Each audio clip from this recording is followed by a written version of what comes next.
there is an inherent feeling among many people in this country that an African American ought not to be president and ought not to be given the same respect as if he were white. And this has permeated politics ever since I've been involved in it back in the 1960s. Not only in the South, but also in many places throughout the nation.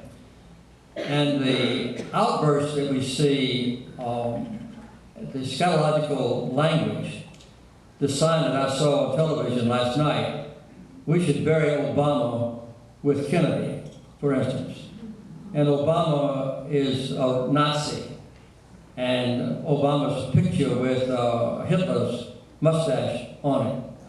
Those kind of things are not just casual outcomes of a sincere debate over whether we should have a national program in healthcare or not. It's deeper than that. And I think that that's what has happened, unfortunately, in our country. I believe it's going to be self-correcting. And in the U.S. House of Representatives today, they condemned Joe Wilson for having made that kind of remark to the President of the United States. We have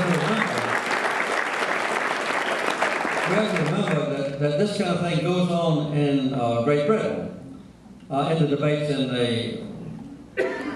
the Parliament. I've been there and I've seen it. It's very vituperative sometimes. But that's different. You wouldn't hear one of those members of the British Parliament saying that about the Queen of England, who's the head of state. In our country, it's different. The president is not only the head of a government, but he's also the head of state. And no matter who he is or how much you disagree with the policies, he ought to be treated with respect in an official forum, like a joint session of the U.S. Congress. I think it was a dastardly thing to do, and I believe it was so bad that it's going to be corrected by the overwhelming majority of Democrats and Republicans in the weeks ahead.